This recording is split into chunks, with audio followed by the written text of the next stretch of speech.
Can one bike do it all? Can a trail bike be more than just a trail bike? Can it be a down-country bike? Can it be a cross-country bike? We're going to discover if you can do lots more than you might imagine on just one bike.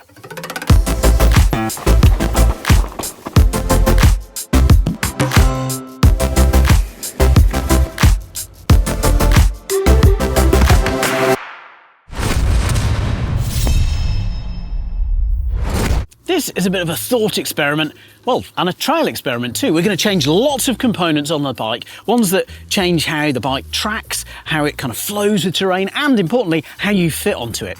And it is a thought experiment, so you wouldn't have to go to these extremes at all. But we're trying to show how changing some key components on your bike can radically change how it handles in a good way and potentially in a negative way too. Trail bike is a slightly odd term because, well, what trail? Is it a sort of mellow and joyful bit of single track, or is it a knotted, gnarly route fest?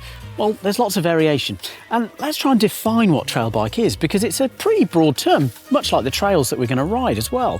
Okay, with XC, downhill, enduro, it's easier to define. We've got race tracks to look at and see what they're like. With trail bike, it is a much broader thing, and that's a good thing. You've got short travel, you've got long travel, you've got high pivot, you've got single pivot, you've got 4-bar. There is a lot of variation. And some of those bikes are going to fit nearer to the cross-country side of things, and some of those trail bikes are going to sit nearer the enduro side of things. For this thought and trail experiment, we're going to be using a classic of the trail bike genres. We're going to be using this Canyon Neuron.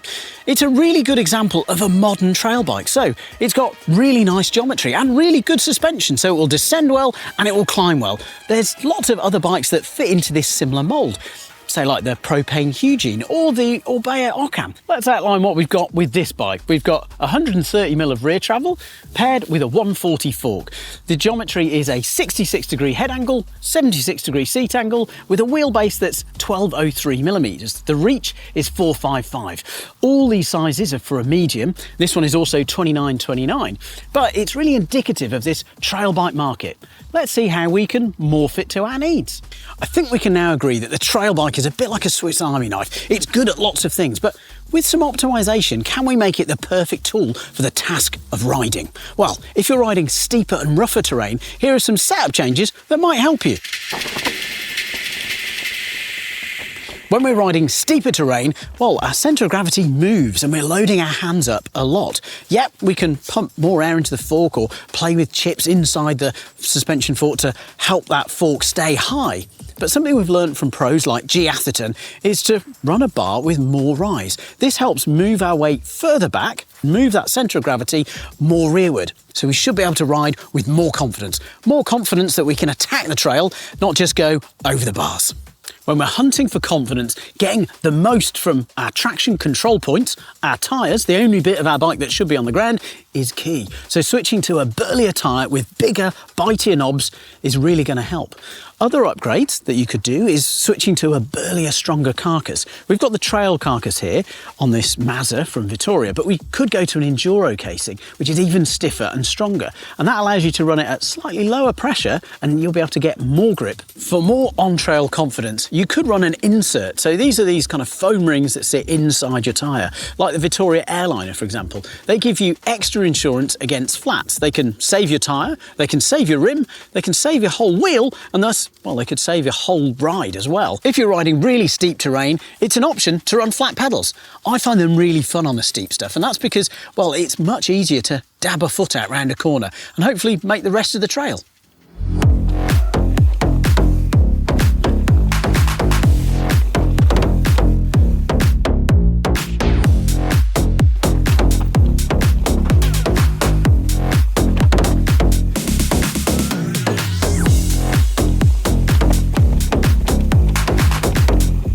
These tyres were a massive boost to my confidence.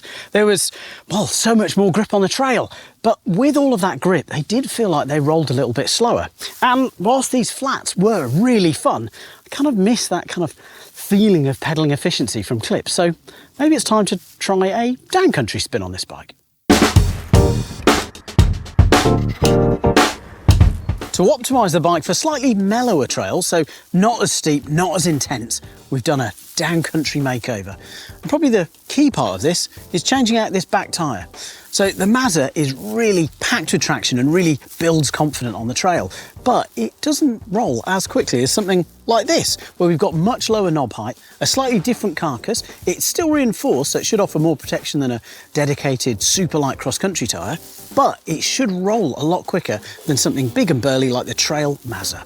Whilst the tyre does have a smaller tread profile, it is still a big high volume 2.4 tyre, so it should still be comfy and grippy. We've returned the cockpit to stock, so we've got the 50mm rise bar and we've got the 50mm length stem. So that should move my centre of gravity just a little bit further forward, because we don't need to be lifted fully off the bars because we're not tackling quite a steep terrain. On the pedal front, we've moved to clips, so we've gone for the mallet, but the trail version. So this has still got the longer Q factor of the mallet DH and the mallet pedal, but it's a slightly smaller body. So it's perfect for an application like this, where I need to balance getting traction, getting grip, but still keeping the bike light and rolling efficiently.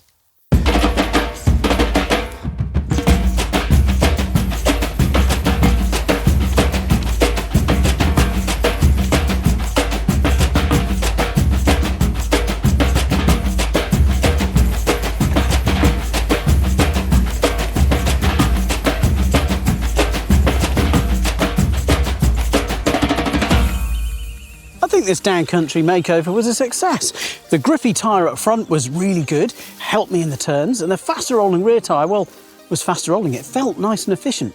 But what if I was going to go all day on mellower trails? Could I eke out some more speed from this same trail bike? Let's go and find out.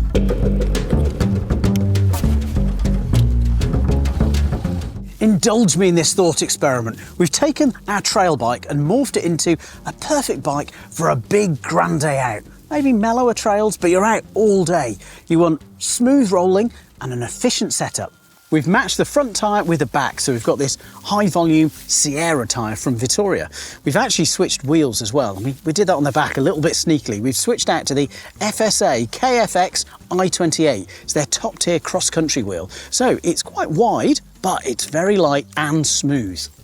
The cockpit has probably seen the most dramatic change. First, we've got now a pretty much flat bar, so a big change from the 30mm rise we had on in our Burley trail setup. We've also changed the stem, so we've gone longer. It's now 70mm, so that's up from the 45 and up from the 50 that comes as stock.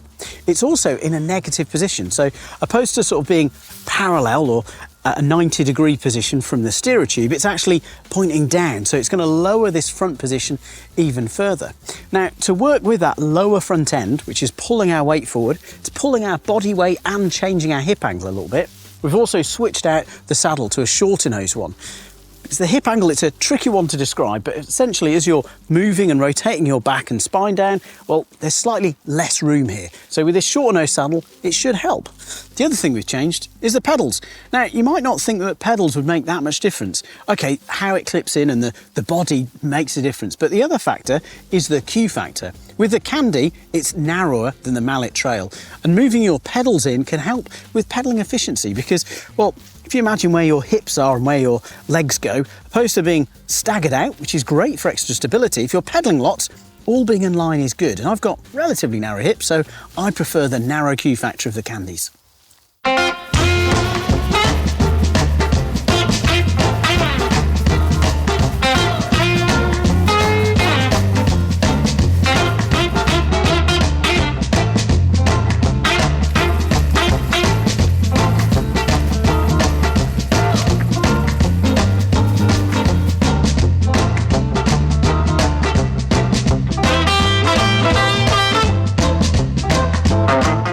For me, what I've really enjoyed about this thought experiment is just to flag how versatile a modern trail bike can be. We've got a setup here that, well, if you're sensible about your bag options, you could use for an overnighter for bike packing.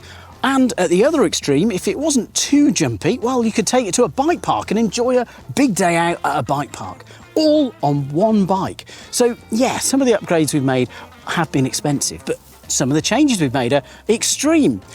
But I think it shows that versatility is key on these bikes. So that's me. What about you? What changes have you made to your trail bike to optimise it for your local trails? Let me know in the comments below.